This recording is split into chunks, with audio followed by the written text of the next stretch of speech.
అంటే కానీ ఒక లెవెల్లో సిద్ధాంతాలు అది పోరాటం జనం కోసం అని ఆ భుజాన్ని వేసుకున్నప్పుడు ఆ సబ్జెక్టివ్గా అందులో ఆ ప్రవాహంలో కొట్టుకుపోయి ఖండించిన వాళ్ళని అవతల వాళ్ళని కలుపుకుపోయే ఆ ఇది రాదు కదా చాలా మందికి. కాదమ్మా, ఉద్యమం అన్నప్పుడు ఒక ఇష్యూ కాడ గట్టిగా ఫైట్ చేస్తాం, దానికి మనకు అనుకూలంగా ఉన్న వాళ్ళు బంధువులు అర్థం వస్తే కూడా మేము దాన్ని లెక్క చేసుకోం, కొట్టుకుంటూ పోవడమే. దాదాపు దగ్గర బంధువులతో కూడా మేము ఫైట్ చేశాం. ఇప్పుడు తిరుపతిలో ల్యాండ్ ఇష్యూస్ వచ్చినాయి, ఒక ల్యాండ్ ఇష్యూ కొట్లాడుతున్నాం, మా వర్షం పెద్ద లీడింగ్ పర్సన్ వచ్చాడు, ఇది నాదిరాని వచ్చాడు, ఇప్పుడు కుదరలేపో బయటకు అని చెప్పేసాను, నా ఇల్లు ఆక్రమించాం, ఇల్లు ఏం చేసాం, 20 ఎకరాల్లో పెద్ద బిల్డింగ్స్ అయిపోయినాయి. ఇప్పుడు అంటే ఇష్యూ కథన రంగంలో దిగిన తర్వాత ఇక్కడ బంధువు సాఫ్ట్గా ఉందాము అనే ప్రసక్తి కాదు. ఇప్పుడు పోలీసు వాడు కాబట్టి భయపడి ఉందాము, ఆర్డీఓ భయపడి ఉందాము ఉండదు. ఆ ఇష్యూ కాడ కొట్టుకుంటూ పోవడం, అది కలెక్టర్ అడ్డం వచ్చినా సరే, ఎంఆర్ఓ అడ్డం వచ్చినా సరే, మా బంధువులు అడ్డం వచ్చినా సరే కొట్టుకుంటూ పోవడమే. ఆ తర్వాత అయిపోయిన తర్వాత మళ్ళీ ఫ్రీ అవుతాము, అంత కలిసి మాట్లాడుకుంటాం. ఇప్పుడు నా మీద శ్రీకాకుళంలో ఒక ఎంఆర్ఓ కేసు పెట్టాడు, కొట్టాడని. వెస్ట్ గోదావరిలో ఒక కేసు పెట్టాడు. కానీ తీరా కేసుకు వచ్చి వాళ్ళు ఊరిస్తున్న చెప్పలే, ఏమన్నా తెలుసు వాళ్ళు. ఆయన వ్యక్తిగతం కొట్లాడినాడా, ఆయనకు మమ్మల్ని తెలుగు కూడా తెలియదు ఆయనకి. జనం కోసం వచ్చాడు, మేము అడ్డం వచ్చినాము, మా డ్యూటీ మేము అడ్డం వచ్చినాం, ఆయన డ్యూటీలు ఎత్తి ఆయన మమ్మల్ని కొట్టాడు. దానికోసం వచ్చి ఆయన శిక్ష చేయమని చెప్పాల్సిన అవసరం మాకేం వచ్చింది? అలా చూస్తే వ్యక్తిగతంగా మీకు ఎవరితో ఏమీ లేదు. ఉంటుంది ఉండదు. ఇప్పుడు నాలో స్వార్థం ఉంటే ఇతరులని హత్య చేశాను సరే, నా స్వార్థాన్ని సాధించడానికి ట్రై చేస్తా, అప్పుడు శత్రువులు పెరుగుతారు. నా స్వార్థం ఏముంది? ఆడ ఎంఆర్ఓ మీద దాడి చేస్తే గుడిసె కాల్చే కొట్టేస్తుంటే దాడి చేశాను, మా ఇల్లు కొట్టేస్తుంటే దాడి చేస్తే నా స్వార్థం. పేదవాళ్ళు గుడిసె చేస్తుంటే ఎందుకు కూరుకుంటాను? పాపం డిఎస్పీ నేను చదువుకున్నప్పుడు నాతో పాటు క్యాడరు, వాడు నాతో పాటు ఫైటరే, అతను డిఎస్పీ అయినాడు. వాడేమనుకున్నాడు, నేనుండగా ఏమన్నాడు నారాయణ ధైర్యంగా ఉన్నాడు. ఎంఆర్ఓ అడ్డం వచ్చాడు, ఎంఆర్ఓ అడ్డం వస్తే చేయాల్సి వచ్చింది. అయిపోయినా కాడంటే నన్ను అవమానం చేశావు నువ్వు, నేను నా ఫ్రెండ్ అని చెప్పుకున్నాను, నేను నన్ను చూస్తే ఏమన్నాను, నువ్వు నా మానం చేసావు అంటాడు. నాకేం సంబంధం, నువ్వు డిఎస్పీ అంటే డిఎస్పీ, ఫ్రెండ్ అయితే గుంటూరులో ఫ్రెండ్ నువ్వు నాకు. ఇప్పుడు కాదు కదా, ఇప్పుడు విషయంలో అయితే కాదు, ఇప్పుడు నువ్వు బయట కనిపిస్తే ఎందుకు మాట్లాడను? నువ్వు వాడి దగ్గర కూర్చుంటివి, ఆడే కూర్చో పగల కొడుతుండే. అందువల్ల ఇవన్నీ ఆయా సందర్భంలో వచ్చేటువంటి అంశాన్ని బట్టి రియాక్షన్ ఉంటుంది తప్ప, వీడు ఫలాన్ని ఒకప్పుడు నన్ను ఇబ్బంది పెట్టాడు కాబట్టి ఇప్పుడు వాడిని ఇబ్బంది పెట్టాలా అనే దానికి ఎప్పుడు నేను పోను. అందుకనే నాకు శత్రువులు చాలామంది అంటుంటారు, నేను రైల్వే స్టేషన్లో బస్ స్టాండ్లో పోతుంటే, ఏం సార్ ఒకటే పోతున్నారు మీరు, గన్మెన్ కూడా అంటుంటారు. వాకింగ్ పోతుంటే ఒకటే పోతానే ఉంటుంటారు. నాకెందుకు గన్మెన్? నేనే ఒక గన్ అయితే నాకెందుకు గన్మెన్లు? మీరు గన్ను పేల్చేది ఎవరు సార్? ప్రజల నాకెందుకు? ఇప్పుడు నేనేమన్నా స్వార్థం పనిచేస్తుంటే నాకు భయం ఉండాలి, నాకేం భయం లేదు. అందువల్ల నేను ఎక్కడ నాకు ఎవరు లేదు, నేను ఒకటే పోతుంటా అని చెప్తుంటా. చాలామంది ఆశ్చర్యపోకుండా చూస్తుంటారు.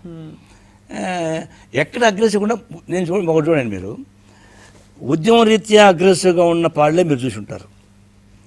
వ్యక్తిగతంగా ఎక్కడ అగ్రెసివ్ చూపించండి చెప్పండి. లేదు, హాయిగా నవ్వుతుంటారు, అందరితో మాట్లాడుతుంటారు, వాళ్ళు అది మర్చిపోతారు. ఇంకా పైగా జోకులు వేస్తారు కాబట్టి బాగా అందరూ ఎంజాయ్ చేస్తారు.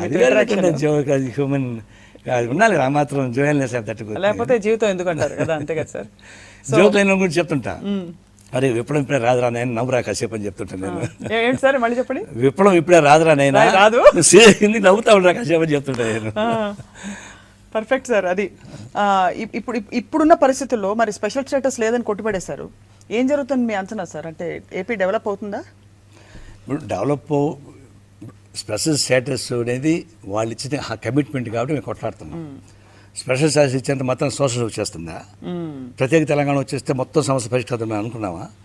సమస్య అట్టే ఉంటాయి, అది మళ్ళీ వాళ్ళు చొక్కాలు మార్చుకుని వాళ్ళే వస్తుంటారు. ఇప్పుడు స్పెషల్ హోదా కూడా వచ్చినా కూడా దానికే నిధులు ఆ డెవలప్మెంట్ చూసిన మాట వాస్తవమే.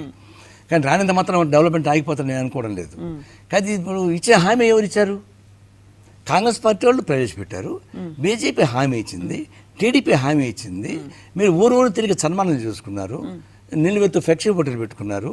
10 ఏళ్ల పాటు నేను ఇప్పిస్తాను స్పెషల్ హోదా అని చెప్పేసి వెంకయ్య నాయుడు అంటే, 15 ఏళ్ల పాటు సాధిస్తాను చెప్పేసి చంద్రబాబు నాయుడు అన్నాడు. చంద్రబాబు నాయుడు వెంకయ్య ఇద్దరు మీసాలు తిప్పుకుంటూ కూర్చుంటే, వీళ్ళది ఇద్దరు మీసాలకు సంపంగం రాసుకుంటూ మోడీ ఉంటే వాళ్ళని మేము ఎక్స్పోజ్ ఇక్కడ వదిలిపెడతామా? ఇచ్చిన మాట మీరు చేస్తారు లేదు అని నిలబెడతాం మేము. ఇది పొలిటికల్ ఇష్యూ. ప్రజల్లో అసహనం వచ్చిందంటారా లేకపోతే నాయకుల్లోనే వచ్చిందంటారా ఇప్పుడు ప్రస్తుతం? ప్రజల్లో నిజంగా అంత అసహనం వచ్చినట్టే మనం బంద్ చేసుకునాల్సింది. ఎందుకంటే ఊరికి మన రాజకీయ పార్టీ అంతా కలిసి బంద్ చేస్తే బంద్ అయింది. జనం వాలంటీర్ రాలే. ఎందుకు రావట్లేదు అంటారు అంటే? కాబట్టి ఇంకా జనంలో అంటే ఒక చైతన్యం ఇంకా రావాల్సింది రాలేదు. ఇప్పుడు తెలంగాణ అనౌన్స్ చేసిన, తెలంగాణకు వ్యతిరేకంగా అనౌన్స్ చేస్తే, తెలంగాణ అనుకూలంగా అనౌన్స్ చేస్తే ఢిల్లీలో గంటకంతా ఇక్కడ బంధులు జరిగినాయి. 7 గంటలు అంటే అనంతపురం ఆంధ్రాలో కానీ. మరి ప్రత్యేక హోదా లేదని 12 గంటలకు అనౌన్స్ చేస్తే పొద్దున బంద్ జరగాలి కదా. మళ్ళీ రాజకీయ పార్టీ అంతా కూర్చొని మీటింగ్ వేసుకొని 3 రోజుల తర్వాత బంద్కి పిలిపించారు. దట్ మీన్స్ జనంలో ఇంకా స్పాంటినిటీ రాలేదని, జనంలో ఇంకా సీరియస్ అనేది అర్థమవుతుంది. అయితే ఒకటి, జనం రాకపోవచ్చు కానీ వాళ్ళు కోపం మానుకోరు, వాళ్ళు బాధ అట్లా పెట్టుకుంటారు. కరెక్ట్గా అది ఎప్పుడు చూపిస్తారో అప్పుడు చూపిస్తారు. ఎలక్షన్స్ టైంలో చూపిస్తారంట. ఇప్పుడు చెప్తాను చూడు, జనం స్పందించలేదు తర్వాత విషయం.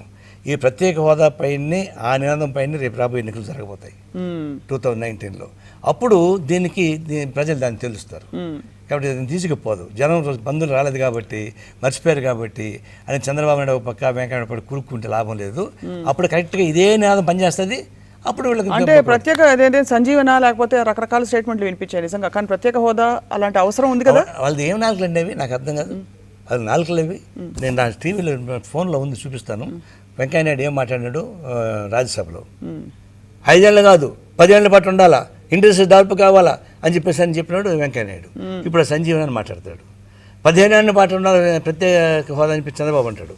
ఇప్పుడు అదేమన్నా సంజీవన లేదంటే అసలు ఎందుకు ఇవ్వలేదంటారు? ఇచ్చేస్తుంటే పోయేది కదా, కేంద్రంలోనే ఇచ్చుంటే పోయేది. వాళ్ళకి ఇవ్వడానికి ఇష్టం లేదు, వాళ్ళకి ఇష్టం లేదు. ఇప్పుడు సాకులు చెప్తున్నారు, వాళ్ళు వద్దన్నారు, వీళ్ళు వద్దన్నారు, రాష్ట్రాలు వద్దని చెప్తున్నారు. అండ్ జిఎస్టీ బిల్ అందరూ ఒప్పుకున్నారా?